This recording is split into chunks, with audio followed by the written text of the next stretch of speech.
जैसे बोला जाता है कि जो लिखा है वही होगा, तो फिर आदमी, बहुत सारे लोग इसी भ्रम में जी रहे हैं। ये बहुत बड़ा प्रश्न है स्वामी जी। जैसे मेरे पास भी कुछ लोग आते हैं, किस्मत में लिखा होगा तो हो जाएगा, ये हो जाएगा। वो मेहनत कम करते हैं कि किस्मत में लिखा होगा तो ये हो जाएगा। ये कितना हद तक सही है? मैं भी अगर यही सोचूं किस्मत में लिखा होगा तो हो जाएगा, ये मैं किस्मत पर विश्वास नहीं करता हूँ। कुछ लोग बोलते भी हैं किस्मत से ज़्यादा कुछ नहीं मिलता, वक्त से पहले और किस्मत से ज़्यादा कुछ नहीं मिलता। लेकिन आज के समय में हमको लगता है स्वामी जी, वक्त से पहले और किस्मत से ज़्यादा मिलता भी है। क्योंकि ये लाइनें टेम्पू पे, ट्रैक्टर पे लिखी होती है, और ऑडी और BMW और एरोप्लेन पे नहीं लिखी होती है लाइनें। मैंने अक्सर देखा है, ये चीज़ें नहीं लिखी होती है, क्योंकि उनको पता है वक्त से पहले और किस्मत से ज़्यादा ही मिलता है। तो मैं चाहूँगा इसको स्पष्ट रूप से लोगों को समझाया जाए कि उनको पता चले कि किस्मत, अगर आपको पता है किस्मत से नहीं कुछ भी चीज़ें मिल रही है तो मेहनत करिए आप, क्योंकि इसको थोड़ा समझाइए स्वामी जी। मैं चाहता हूँ एक्सप्लेनेशन थोड़ा हो। भगवान, मुझे लगता है आप लोग के भी प्रश्न ऐसे होंगे कि वक्त से पहले और किस्मत से ज़्यादा कुछ नहीं मिलता। देखो, ये जो वक्त है या जो किस्मत है जी, वो एक ब्लूप्रिंट है। राइट, जैसे आम का एक बीज आपके हाथ में है, राइट, उस आम के बीज की किस्मत में क्या लिखा है, उसके ब्लूप्रिंट में क्या लिखा है, उसके नक्शे में क्या लिखा है? उसके नक्शे में लिखा है कि एक विशाल आम का वृक्ष इसके अंदर है, क्षमता है, राइट, और उस विशाल वृक्ष से हजारों फल निकलेंगे, मीठे मीठे आम। इस जैसे आम, जो आम अभी आपने खाया है, उस जैसे आम हजारों निकलेंगे। राइट, ये वहाँ लिखा हुआ है, उसकी किस्मत में लिखा हुआ है। जी सर। लेकिन ये सब कुछ नक्शे की तरह है।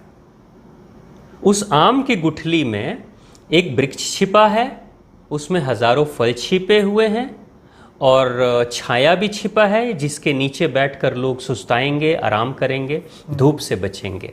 ठीक है, उसमें बहुत सारी लकड़ियां भी छिपी हुई हैं, राइट, क्योंकि एक विशाल वृक्ष में कितनी लकड़ियां निकलती हैं, उसमें कितने पत्ते होते हैं, कितने फल होते हैं। ठीक है, तो ये सब कुछ उसमें है। जी सर। लेकिन अगर आपने उस बीज को धरती में लगाया ही नहीं, तो पौधा कैसे होगा? पौधा बनेगा नहीं।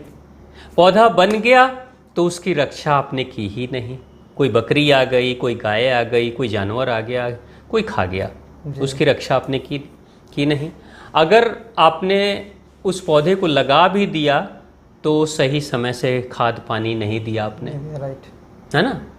तो फिर क्या होगा कि जो उसकी किस्मत में है जी, वो बीज के साथ दफन हो जाएगा। दफा हो जाए। यही लोगों की भ्रम है स्वामी जी, और इस चीज़ को लोग नहीं समझते हैं। किस्मत पर छोड़ देंगे, किस्मत में होगा तो मिलेगा, नहीं होगा नहीं मिलेगा।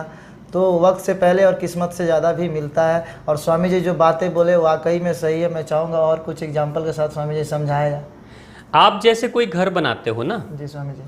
तो उस घर का नक्शा आप पहले बनाते हो, माइंड में बनाते हो, राइट, या पेपर पे बनाते हो, हाँ, या किसी से बनवाते हो, बनवाते हो ना। हाँ, लेकिन उस नक्शे में, वो नक्शा जो है वो किस्मत है, किस्मत, वो भविष्य है, उस घर का भविष्य है। राइट, आने वाले समय में एक घर ऐसा बनेगा जो आपके यहाँ पे है, वो ऐसा दिखेगा धरातल पर।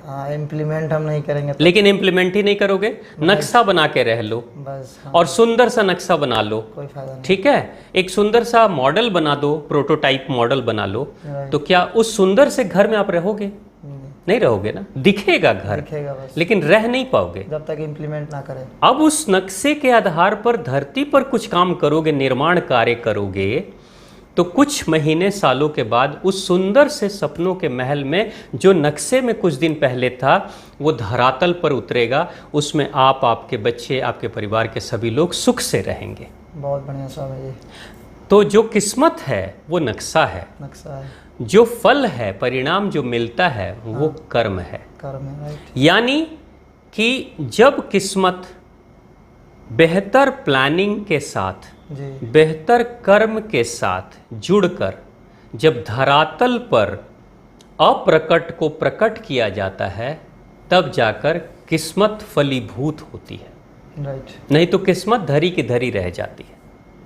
मेरे एक नज़दीकी रिश्तेदार थे, युवा, उनकी हाथ की लकीरें देखकर हर कोई बताता था कि ये बड़ा भाग्यशाली है, जी, इसके जीवन में पैसे की कभी कमी नहीं होगी, ऐसा था। और ये चाहे तो किसी बड़े अधिकारी पोस्ट पर जाएगा, इसको सरकारी नौकरी भी मिल सकती है। ये जिस क्षेत्र में चाहे बेहतर कार्य कर सकता है। ठीक है। और यह बात मेरे वो रिलेटिव बार बार बोलते भी थे, अरे मेरी किस्मत तो बड़ी अच्छी है, मेरा फेट लाइन जो भाग्य का रेखा है ना, भाग्य वाली रेखा है, वो बड़ी अच्छी है। लेकिन उस व्यक्ति ने देखिए क्या किया कि वो बड़ा आलसी किस्म का इंसान था, काम नहीं करता था, लेकिन उसको अपनी किस्मत पे बड़ा भरोसा था। उसके पास पैसे की कमी भी नहीं होती थी। जी। क्यों? क्योंकि अपने सारे रिलेटिव से उसने कर्ज ले रखा था। अच्छा। उसके ससुर से भी पैसे मिले, उसके साले से भी पैसे मिले, उसकी पत्नी के घर से पैसे मिले, उसके रिश्तेदारों से पैसे, उसे भाई से, तो उसके चचा से, तो मामा से, तो अपने पिताजी से।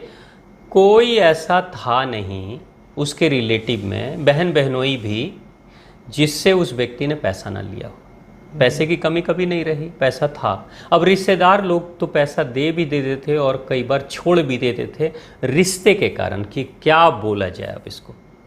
ठीक है। तो पैसे की कमी तो कभी नहीं हुई और व्यक्ति ने काम भी किया।